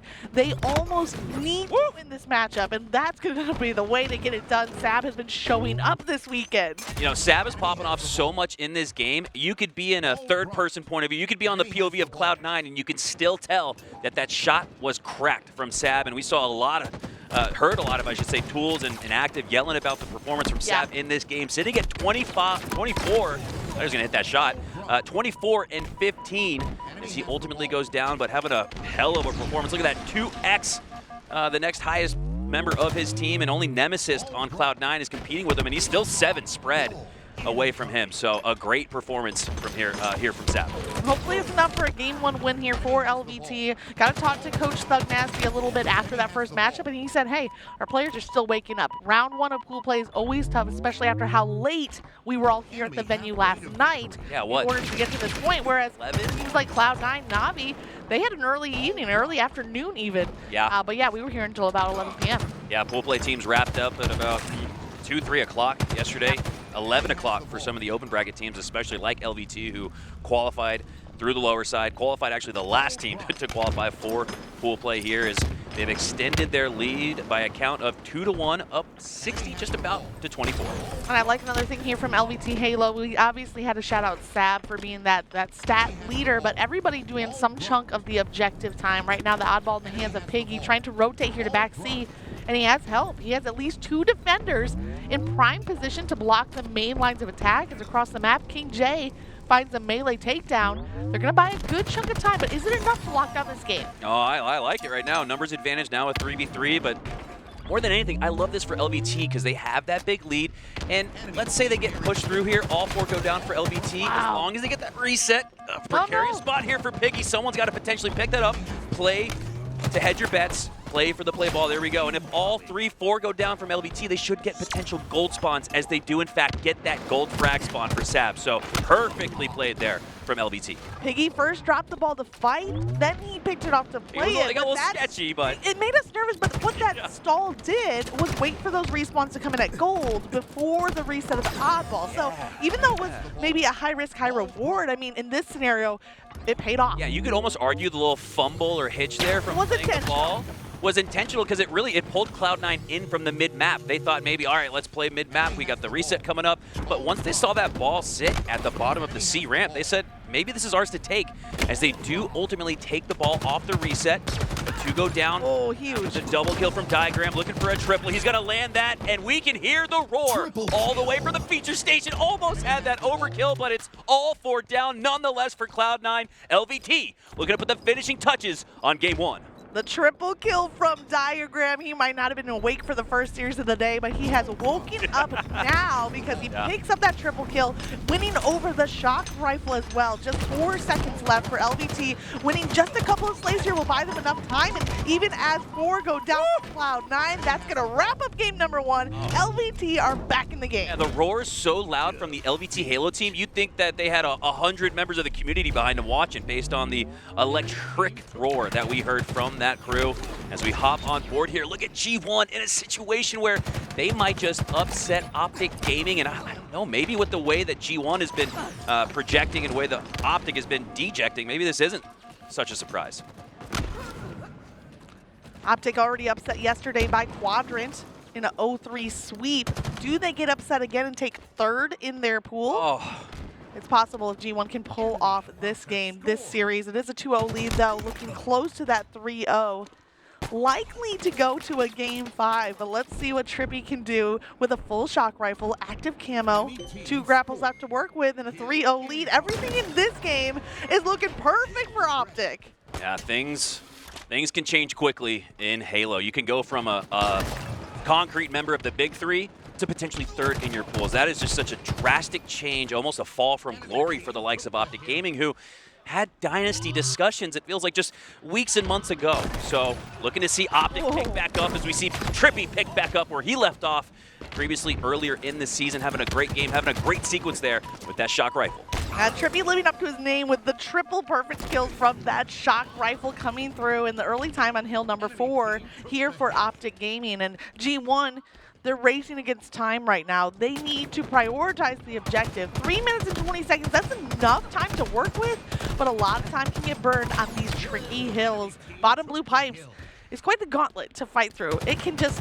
echo chamber with grenades on every corner. Very hard to survive there as Optic take back the lead on that time. Yeah, and you have that core slaying duo of G1, Huss and Precision, having uncharacteristic games here in a closeout game for both far below what we expect from them. I'd argue Precision is a top 5 up-and-coming player. He's in the mix with the likes of a Cycle, Collect, Karmea even. Precision is cracked, so don't expect to see 2 of these performances in a row because I know he is much better than what he's showing here. Okay, we'll have to keep an eye out for Precision in game number 5. Now it's Formal who finds the shock rifle in his hand, trying to find some picks, gets the double assist right as active camo is spawning. Oof. If Optic can win over that power-up, this game might be over, but it looks like the last player alive there was APG, and he opts to rotate back to buy hill time instead of getting that camo, and at least for now, it paid off. In fact, they get a victory, forcing that game 5 because APG said, I don't need the camo to lock down this game. And G1's best game type magic was King of the Hill. They had a closeout game where their best game type was a chance to close. Absolutely, they usually 4-0 their opponents. So I'm so surprised now to see Optic Gaming in a game 4 where they need the win to 4-0 gamers first. But I like I said, I do not expect to see those same numbers from the likes of Huss and Precision in a Slayer game 5 where it really does just come down to those kills, assists, and deaths. So don't expect to see a repeat performance from those two. But do we see a repeat performance in the sense that G1 lose another one of those icy game 5s? They've been questionable in Season 1 and Season 2 in this situation. Can they ice up? Can they progress? And what a time to do it as you prepare for the Halo World Championship. And look to qualify for it too with a potential win over Optic Gaming. So massive implications here for G1. I just got chills because today is going to be such an incredible day with more on the line than at any moment we have seen this season. And when we were doing VOD with you, Bukowski, we talked about how this is more than a major. This is a playoff because people might want to win this, but even more importantly is that seeding or even qualifying for Worlds just 6 weeks away. Yeah. The placing, the final placing you have at HCS Fort Worth is the seed you'll start with at HCS World Championship. For the top 8. For the top 8. The other seeding will be based off of HCS points. That's right. 4 in points from NA, 2 in points from EU, and then ANZ in Mexico will have a brouhaha, a LAN competition to determine who gets to the World Championship. I love that. We're gonna, I don't know if we'll get a cast that, but I'd love to get some eyes on that matchup as ANZ and Mexico will take 1 and 2 and fight for that spot at the Halo World Championship. There's a lot happening here today. The championship bracket will be kicking off this afternoon after we get through these 3 rounds of pool play to decide where teams place, which is what is on the line in this matchup, LVT versus Cloud9. Winner most likely ends up as that 3rd spot, which means they place into the upper bracket of champs, but the loser of this series is likely going into elimination bracket round number 1. LVT were able to win that first game, and now they have a nice little bit of a 4-point lead here in game number 2. Yeah, 4-point, 1 possession lead here for LVT Halo. Now extending it to 2 with that 5th kill disparity. That's a huge one there. Going to make it more as Piggy pushes in. Nemassist gets the backsmack on KingJay. I think KingJay thought he was going to get a melee on him instead, but a little bit of a reversal there. But 3 go down. I'm so surprised that in that sequence it looks like 3 go down for each squad, so nobody worse for the wear. Instead, it's LVT Halo out of that trade scenario, somehow building on their lead, up 7 now. I love that team play there from Piggy, and always watching the assist count when it comes to LVT Halo. When their team fire is on, it seems like they are unstoppable. But once those assists start to drop, that's when I start to worry about LVT Halo, which is what happened in that devastating Game 5 loss that dropped them to open bracket elimination side yesterday. Luckily, they were able to overcome and still qualify for pools. But that assist column has proved very significant for them. All right, we are going to switch here to Game 5. Optic versus G1. Lucid with the sniper in his hand, and that's a huge takedown as Huss takes Lucid down and now has the sniper rifle to work with, unless it's like maybe that might have been the last shot from Lucid. So goes down with the sniper, but Constellation Prize doesn't give it to G1. Yeah, we'll keep you updated on that LVT matchup. That's guaranteed to go for at least another game, as it's only in game 2. But we got to get our eyes on this game 5. Can G1, out of open bracket, mount the upset on the reigning world champions? Optic have kind of shown a couple of chinks in the armor yesterday, losing 0-3 to Quadrant, kind of falling in their overall placement from number 1 spot at the start of this season. And G1, man, they're looking strong. They're staying neck and neck. What a tight matchup. Is it going to be TriPPPeY doubling up the lead for Optic Gaming? He has damage out to 2 players, but he has to fall back. Optic Gaming with the narrow 1-kill lead, but I'd argue G1 has the edge in positioning with control of that C tower. They have the high ground, have the next sniper if they're able to stay alive on that side as TriPPPeY starts to get some shots on Huss. He's the gatekeeper on the tower side as TriPPPeY elects to maintain his life.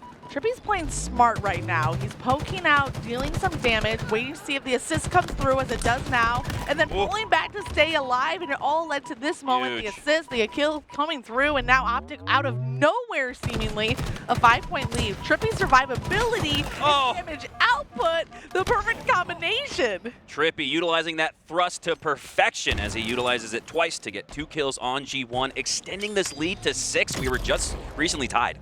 I mean, you gotta love a thruster play on Solitude, right? It doesn't bring you back to Halo 5. Yeah. Listen, I didn't play a lot of Halo 5, but even I know that thrusters on then Plaza, now the remake Solitude, it just seems right. Like peanut butter and jelly, like Optic and green. As we see Lucid push up here, has the identity of that QT location. I think that's for his team though, so he's, that's for him, excuse me. He's got the remnants of a few seconds left on that QT. Let's see if he uses it too.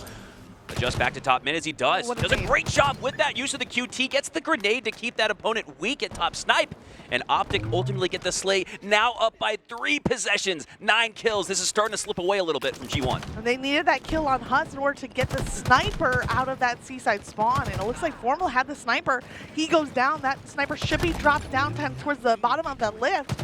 Lucid rotating over, trying to find out those kills, and finds a nice double kill. And every time, every round of slays, Optic just increased their advantage in this game. Yeah, Lucid looking like he's in MVP form, and Optic looking like they're on the brink of a 4-possession lead here in a Game 5. That feels almost insurmountable if you're G1, the underdog, looking to take down one of the world's best back-to-back-to-back defending land champ from this year. The task only gets taller for Gamers First. Yeah, it's something for G1 to force a Game 5, but if it all ends here, you don't have much to show for it. Optic are trying to lock in and lock down this series. Lucid still with ammo left in that sniper. We already saw one crispy headshot. Can he set up for more? I love this setup over here on the cafe side. Lucid with a lot of angles to work with. The observer is going to stick with his POV until he goes down. Lucid with that killing spree has some pressure on the cafe as Precision finally takes him down. And what better player to take Lucid down with that snipe? But just like we saw earlier, Lucid goes down with the snipe, but previous to using so many of those sniper bullets to take the faces of Gamers First, they're not going to have much of that sniper to work with, despite, again, taking Lucid down. It was too little, too late. Lucid 12 and 4, even with that death, is still tripled up on the kills, and with not much left in that sniper, now it's going to come down to these BR fights as TriPPPeY wins out a nice 1v1. He does get traded out, but look at how G1 are all kind of trapped on the low ground. They were kind of, TriPPPeY was the bait there, I would argue, and G1 fell for it. Let me bring you back to Orlando 2022, the event before the Halo World Championship last year. It was in this almost same exact spot. It was in Champ Bracket, not full play like we are here today, but G1 was down 10, 40-30 against Sentinels before mounting a ferocious comeback to barely lose that game 50-49. So despite the fact that G1 is down 11 here, I think they're still in it. They're comebackable. It's not a word, but I like. They have the comeback potential. That's the correct way to say it, but comebackable is way more fun to say. Watch out for G1. This could be them mounting that comeback. 9 points down. You can hear the shots ringing out. There's damage being done. It's Precision who finds the opening break, taking down TriPPPeY. Lucid trades out that kill by taking down Huss, but watch this low ground position. The QT is going to get Precision out of trouble. Yeah, this does start to get a little bit tougher for G1 as we approach the 40s, and the reason being is Optic Gaming, when they have the lead, they're one of the best teams in the league at earning those trade-outs, at earning the slays to just kind of inch the match forward in a position where you're up 10, 40-30, just like we said at the event last year in Orlando. This is G1's chance to make a comeback, but Swish goes down.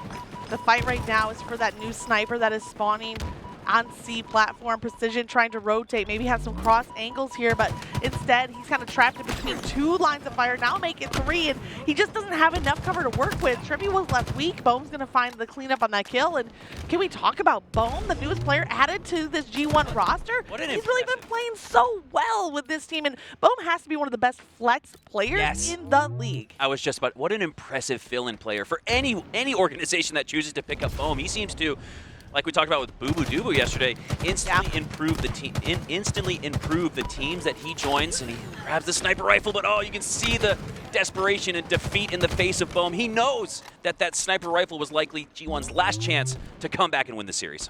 That sniper rifle might have been the golden ticket for G1, but it looks like, you know, they open up that Willy Wonka chocolate bar. They're not going to find the golden ticket. Instead, it looks like Optic are about to lock in this series, only 3 kills away. G1 struggling to get any momentum here in the late game, and Optic are kind of closing in like a clamp. Yeah, 1 kill left, and my goodness, 18-7 for Lucid. He doesn't get the final kill, but really put his mark on the entirety of that match as the struggles in Game 5 continue for G1. Here's a little bit of a live look out at the feature stations. The main stage was where Optic G1 was going down, so they're on a little bit of an elevated platform, but in the end, it is Optic. It was looking shaky. It was very back and forth. Yeah, to start. But notice that Optic actually locked in both Slayers, which usually you think of Optic, you think of them objective supremacy. Impressive that they came out with top slays in both Slayer matches. Yeah, it comes down to the Game 5, sure, but I really go back to that Game 4. Game 4, yeah, the closeout opportunity for G1 in their greatest game mode. They dominate competition. We've seen them 4-0 plenty of times. 4-0 more often than not than some of the other pro teams that we see here in the HCS. So to get 4-0'd in Game 4 and give Optic Gaming that momentum going into Game 5, and we talk about confidence kills and Slayers. I think G1 needed a confidence hill there just to feel like they were in contention to beat Optic Gaming in that Game 5. Instead, Optic Gaming not only took Game 4, but you could argue the heart and soul of the opposition as well with that big win, with that momentum going into Game 5. It carried over big time as G1 lose by a margin of 12 in Game 5. Yeah, G1 putting up a fight and being right in the battle against Optic all the way to a Game 5. But as far as the bracket is concerned, you could lose in a 3-0 or you could lose in a Game 5, and it's not. It could make a difference only in case of a tiebreaker. I actually love the series for G1 in the sense that, like, some teams, they want to play the hardest team first. Other teams want to work their way up. I think this benefits G1 in going up against arguably the best team in pools, but you still got Quadrant. Let's not forget about that. I don't know. Best team in pools right now is Quadrant. It's a great way to warm up, though. G1, we talked about LVT and how slow they started, and honestly, a lot of players do here. You get 5 games in, you get a hard-fought series against Optic Gaming. Now G1 fully awake, fully warmed up. I think they can take some of these next series, even against the likes of a Quadrant. So they might have lost that Game 5 to Optic, but they're not done just yet. Lost the battle, but not yet the war still to be decided as we continue to battle out. Shifting over to Pool C rather. Shopify Rebellion versus Alpha Esports out of MX, I want to say, Mexico region here. They were running as No Org for a while, got picked up by Alpha Esports right before the event, which love to see orgs investing in these top teams. But a Shopify Rebellion with the first kill on the board. What are your thoughts on this matchup, Mikowski? I think this is another team in Shopify, a lot like G1, where you're almost surprised to see them. This is the open bracket representation in this match, because this looks like a hardened veteran team, and let's be honest, it is. They got Rammyy, top 25 all-time Halo player. Shopify with 2, I believe, top 6s at majors this year, so hard to believe that they're even in the open bracket along with G1 to begin with. It is surprising to see Rebellion here from the open bracket, but they really are making the most of it, qualified through the upper bracket of the open brackets. Had a little bit earlier night last night. Hopefully warmed up and ready to go for this pool play matchup against Alpha. This is one of their really must-win series, Alpha being that 3rd seed in the pool, Rebellion from the open bracket. If they want to place in winner's bracket for that champ bracket kicking off this afternoon, this is really the series it comes down to. Yeah, right now Alpha is just losing to the math and the slays of Shopify. Simply too many slays and too many deaths for Alpha Esports, as we routinely see at least 1 down. They do have 1 in the hill for now, but that numbers advantage is going to collapse on that A side from Shopify. We see Cycle pushing up on the sandbags.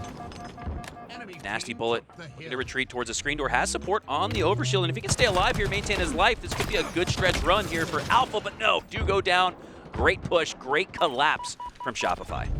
And that collapse is going to give them the lead on this 3rd hill. And we talked about this even while we were sitting back watching a previous series, that this 3rd hill, when it's a 2-0, this is the difference maker. Because either Rebellion go up 3-0 in the game, or Alpha, if they get this capture 2-1, and all of a sudden we have a match on our hands. Rebellion, they wouldn't be able to win the game on this hill, but they could make it nearly impossible odds for Alpha to come back. Yeah, Magic and I, we had a great conversation in the pre-show. This is the game right here. In a King of the Hill where it's 2-0, you either go down 3-0 and like 90% chance of losing, or you bring it back to within 1. You got life, you got a chance. So this is massive right here for Alpha Esports. You could argue this is the game. I want to see what those percentages look like. I want to see what percentage chance do you have of coming back into King of the Hill when you're down 0-3 versus a 2-1. I want to see what that looks like.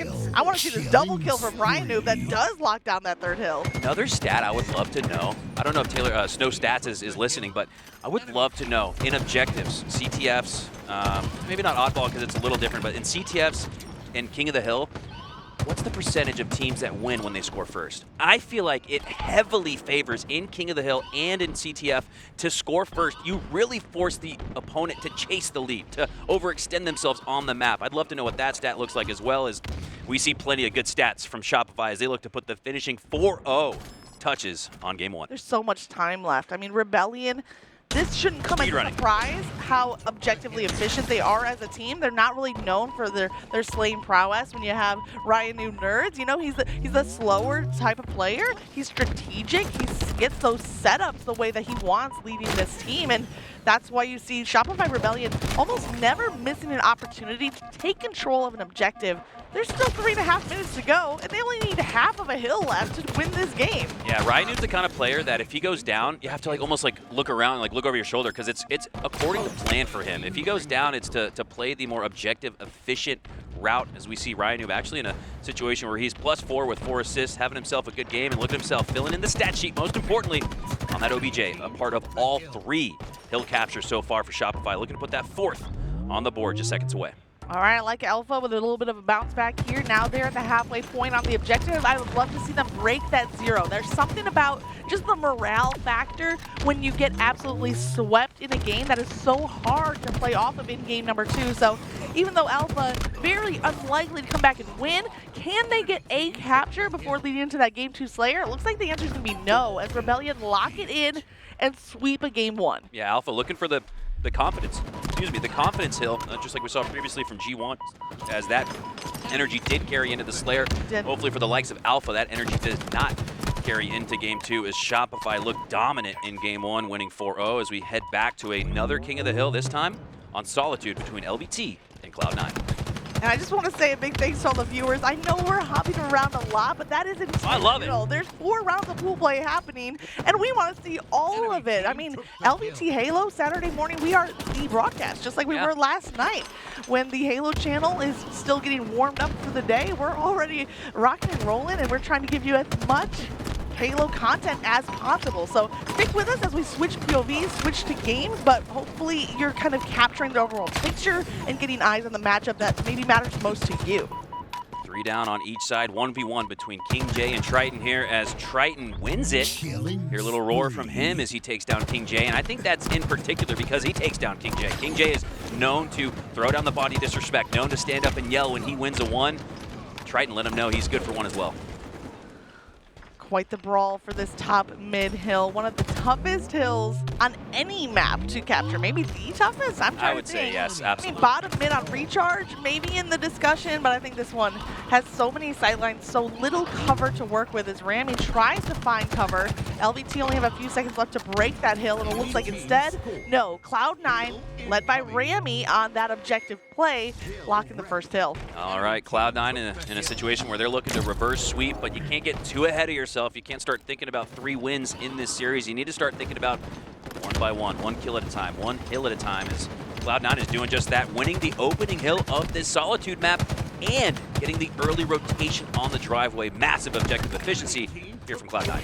Oh, the QT play coming through from Rammyy. Is it enough for a double kill? No. Great adjustment there from KingJay, who instead earns a double kill of his own. He hasn't given away his position by hopping on that objective. You see how he bunny hopped over the objective so that he could catch Triton a little bit off guard on that approach? Yeah, it doesn't give that intel to Triton. The enemy is approaching. Love that. Don't give the enemy any information in that HUD. Eliminate the intel, eliminate the chance to potentially. Oh, look at those spawns, though. Yeah, that gift. Yeah, look at. Well, that's what you get though. I would say that it's a gift, yes, but it's hard earned from Cloud9 to take down KingJay previously on this A side, on this driveway side of the map, and with no red, with no LVT on this side, Cloud9 are going to get those spawns all day. But a great bounce back effort there from LVT as they eventually take 3 down from Cloud9 and reset that hill. Okay, let me correct myself. Not a gift, maybe like a work bonus, right? You had to work for it. Yeah, there you go. But it was a little extra on top for them to win over that objective control and get the spawns just, you know, an elbow's length away. Cloud9 so far haven't been able to fully take advantage of that positioning yet. You see the body shot come through, but it's not. Ooh, it maybe is enough. Nemassist picks up the sniper, but the team fire from LVT was there. That sniper's still just sitting on the ground. Yeah, sniper like a hot potato going back and forth into the hands of LVT, then Cloud9, then who knows where it's going to go after this. And it's an interesting, almost precarious situation. The sniper is almost bait and distraction for the focus, which is on the opposite side of the map. Yeah. So do teams even focus to pick up that depleted sniper rifle? That's going to be the question I'm looking to answer with this gameplay in the next minute or so. It's a live fire hill 1 scenario where you play for the hill or you play for overshield, but this time it's on Solitude, and the other side of the map is that sniper spawn. LVT Halo hopping on the objective. They're taking back the lead, approaching that 50% mark. They could lock down the series right here, but they have a little bit of a comeback needed after that first hill went to Cloud9. Can they tie up the game? Rammy's going to approach through bottom mid, try to clean up. Diagram was caught between 3 targets. Numbers advantage Cloud9. And that question we posed earlier, LVT got the kill on Cloud9 with the sniper most recently, but didn't go for it. Instead, focusing their time on the objective, on the hill. Because of it, they have a narrow edge here over Cloud9, but they're in the hill once again. Well, Cloud9 had the numbers. They quickly turned it into objective time, but LVT are doing more of the same. In this game, at least, what an even matchup between the two teams. It feels like a back and forth, a tug of war. Can LVT make it that tied game? They have multiple bodies on the hill, but Diagram is one shot. Does he have enough coverage to stay on the hill and survive? No. He chooses his life over the hill time. If it pays off, there's 3 players from Cloud9 all approaching driveway. 1 player flanking to the right. Watch that flank. Is that Triton? Triton would have gotten the most favorable spawn ever if that's the case, but LVT do a really good job handling a potential pinch push. The flanker's the only one alive. Yeah, and that was Triton. So Triton, the reason that is magic, Triton was a delayed kill as the last member alive. Was able actually to take down 1 in driveway hill before going down, but it almost worked out of favor for Cloud9. Despite getting that trade from Triton, he spawned out in terms of timing as well and physical location. Not able to coordinate to get the pinch, and because of that, we're tied back up at 1. I am thoroughly enjoying this matchup. More likely to go to time than to score with only a minute and a half left on the clock. 2 go down for each side. We got a mini 2v2 here going down. Sniper spawning in just a few seconds away. KingJay is in prime position to lock it down. Sab on the objective and across the map. Look at 3 players of Cloud9. They're kind of rotating to look for that angle of a coordinated attack. I'm going to call it here. Next hill wins. And despite the because of the efficiency here from LVT with this hill time, I don't know, man. If they just go straight through and there's a minute 19 left on the clock, let me retract my statement. That is not going to be the case if LVT are able to put an uncontested 100% to 0 on Cloud9. What a time to do it, though, with just a minute 19 left. Oh, Diagram won the sniper as well. So KingJay with the QT, Diagram with the sniper, Sab with the objective time. Everybody from LVT filling that role. They only need a few seconds left, and they do lock it down uncontested, 100 straight seconds. But there's still that Master Chief 117 left for Cloud9 to work with. Yeah, you can almost make a case for how this benefits Cloud9 because of how dominant LVT looked on that last hill. They leave Cloud9 with plenty of time. They're not playing for time, though. They're not playing for time. They're going for this next hill. This is a very intriguing strategy here. I'm going to imagine led by the coach, Thug Nasty. Thug Nasty was looking thug hungry after that first series. He was not happy with the 0-3. He came over here swept. pissed. He was. He told us literally, I had to walk away after that one. Our team needs to wake up. Those are the 2 things that are not disrespect to the team. Some teams were here late last night, and it takes them a minute in the morning. That's just part of life. Who shows up for this series right now? It is LVT Halo, looking like maybe that hungry anger is paying off if they can go off of a 0-3 sweep and 3-0 sweep on the next series. Yeah, and talking about uncharacteristic performances, it was Diagram who didn't quite look like Diagram in that series against NaVi, but now you can hear him yelling and screaming over on the feature station, sitting at a 2-point KD with 10 assists to boot. Diagram having himself a hell of a series. And they shifted right here. LVT are now playing for time. 4 went down for Cloud9. Sab was in position to get on the hill and chose to back off. He's guarding the lift. Now they're watching the clock. 15 seconds to go. 1 more round of plays. Should do it for LVT, but Sceptify finds the kill onto KingJay. looking to also take down the other half of that duo with Piggy. But look at 3 players from LVT. That's the team fire they're going to need. They're clearing off the hill. They're not trying to get that objective time. And with that round of slays, Cloud9 4 down, that's going to be it. LVT sweep the series. Oh, what a way to bounce back from a 3-0 sweep from NaVi with a 3-0 sweep of your own over Cloud9, a team that we don't know where they fall. Between top 6 and top 12, anywhere in between that, but you need top 8 to qualify for Worlds this event. Top 12 not going to be good enough for either of these two teams. You could maybe even argue. So both of these competitors, both of these teams vying for second in pools or third at least. You do not want to go to the lower bracket, and Cloud9 could potentially be that team to go to LR1 if they finish 4th in pools, which I believe they have one more series to go. They need to win that, or they're looking at an uphill climb as opposed to the open bracket team here in LVT. Cloud9 are going to be done for pool play. LVT Halo, however, have one matchup Okay, left. that's right. So I don't know. I think with that win for LVT Halo, does that project Cloud9 for 4th in their pool? I mean, hey, we talked about this yesterday, Magic. We said don't be surprised if these open bracket teams finish as high as even 1st and 2nd.